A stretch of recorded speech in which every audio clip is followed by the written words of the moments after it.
Bueno, muy buenas tardes para todos. Mi nombre es José Miguel Doria Oviedo, licenciado en Español y Literatura. En el día de hoy vamos a dar una breve explicación de las guías de aprendizaje dirigidas a los grados décimos.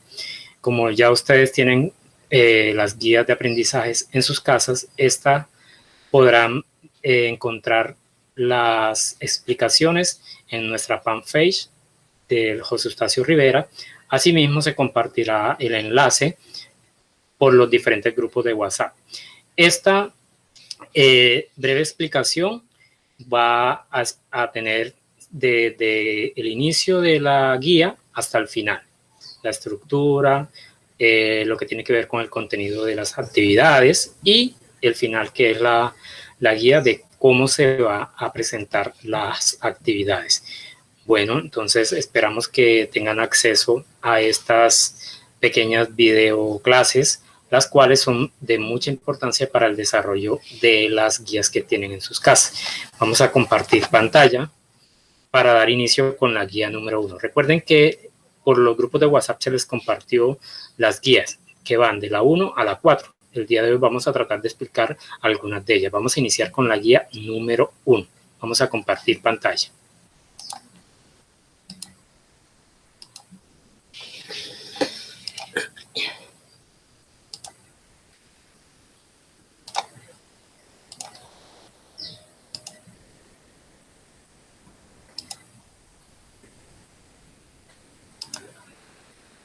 Bueno, como pueden observar, ya aquí tenemos las guías de aprendizaje. Vamos a iniciar con la guía número 1.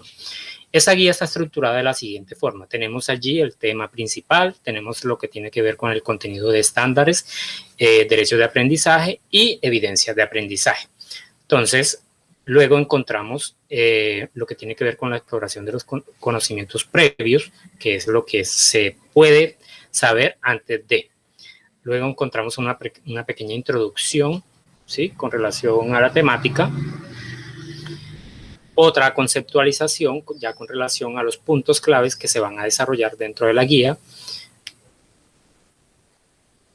Luego encontramos la actividad o las actividades a desarrollar. Y por último encontramos los productos que se van a generar después de las actividades.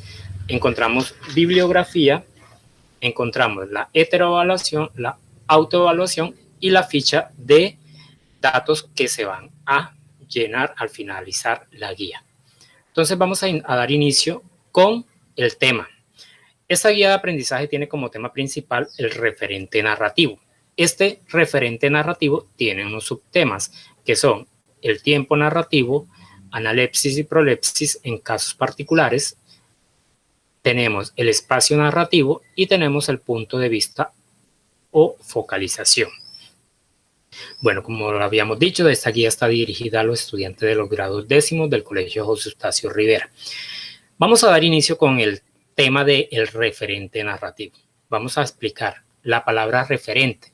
Esto quiere decir, cuando nosotros tenemos un referente, es la base esencial que nos sirve para dar inicio a algo, ¿sí?, o para conocer algo.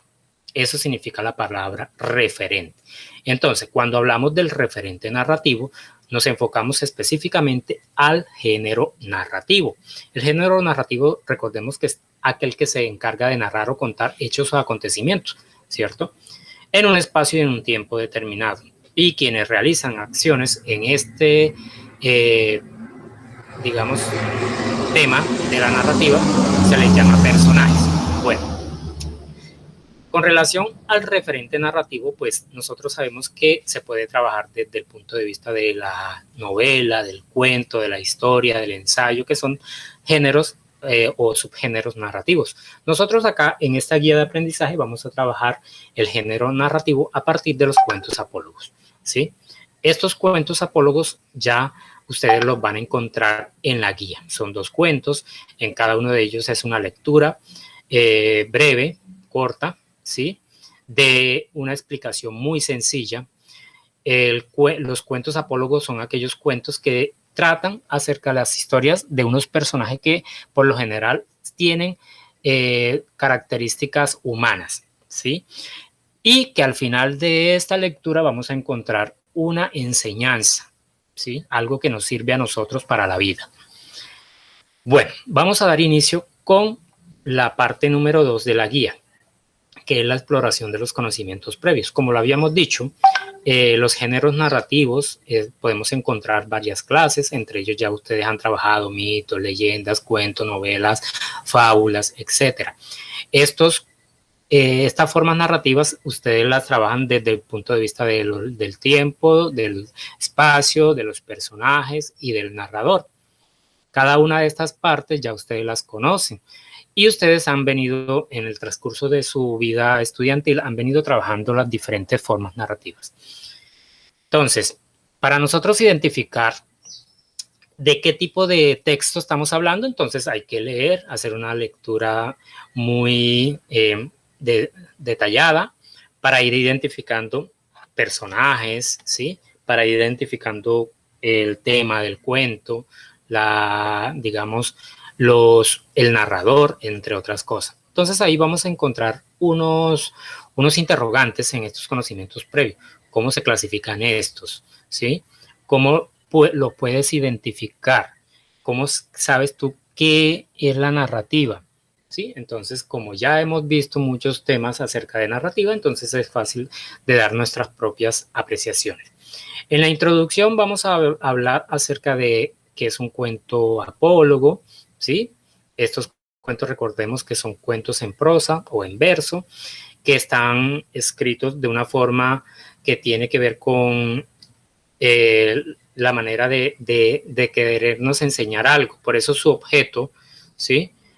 O su intención es didáctica y moralizante. Tienen su origen en la parte oriental, ¿sí? Donde han alcanzado gran difusión a nivel de toda Europa y ya los conocemos a partir de todos los hechos que se presentan en ella. Bueno, después en la tercera parte de la guía, en la tercera hojita, vamos a encontrar la conceptualización. Ya ahí vamos a leer específicamente en qué consiste el punto de vista o focalización. Entonces, el punto de vista o focalización se encarga de mencionarnos o de tratar el tema del narrador, de enfocarnos hacia el narrador. ¿Quién es el narrador? ¿Qué tipo de narradores conocemos? ¿Sí? ¿Desde dónde puede estar ese narrador ubicado? Entonces, cada una de estas partes del narrador las podemos identificar fácilmente cuando estamos leyendo nuestro texto narrativo, ¿sí? Hay narradores que están dentro de la historia, hay narradores que están fuera, hay narradores que son los mismos protagonistas, en fin, hay diferentes clases de narradores. Entonces es importante de que cuando estemos leyendo un texto narrativo, identificamos en qué forma está hablando este narrador, si en primera persona, si en segunda persona o en tercera persona. Y de esa forma podemos visualizarlo a él como narrador. ¿Listo? Luego encontramos el tiempo. El tiempo nosotros lo podemos definir como la parte en que, digamos, se nos van mostrando los hechos, ¿sí? Los hechos en la historia. Entonces nosotros podemos identificar diferentes clases de tiempo. Hay tiempo atmosférico, ¿sí? Tiempo cronológico, tiempo de la historia, etc. Cada uno de estos tiempos lo podemos identificar fácilmente.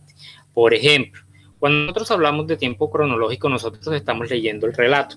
Ahí les puse como ejemplo el cuento de Caperucita Roja, en donde nosotros podemos identificar el tiempo a través de la sucesión de los aspectos o de la, digamos, de la historia. Entonces, podemos iniciar que la historia nos la están contando en la mañana, ¿sí?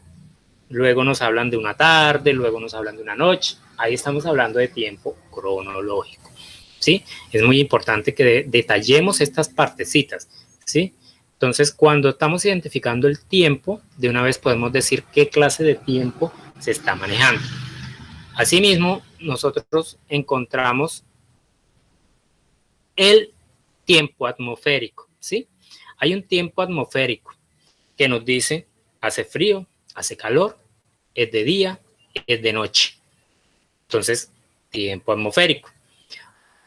Allí podemos identificar la sucesión de los acontecimientos, en qué época están sucediendo, ¿listo? Tiempo de la historia, bueno, el tiempo de la historia, cuando nos relatan hechos de una historia, de un pasado. Entonces ahí nosotros podemos identificarlo fácilmente de qué nos están hablando, si están hablándonos de un tiempo presente, de un tiempo pasado o de un tiempo futuro. Bueno, cuando hablábamos de las disposiciones de dos tipos de tiempo, que estas dos formas son a veces muy comunes en algunos relatos, y se trata de analepsis y de la prolepsis. De analepsis es cuando estamos hablando en un tiempo presente y de pronto la narración vemos que nos traslada hacia un pasado, es decir, de pronto que está un personaje está hablando y este personaje quiere revivir un tiempo del pasado y en la historia nos muestran ese hecho del pasado y nos devolvemos como si estuvieran en el presente, ¿sí? Entonces,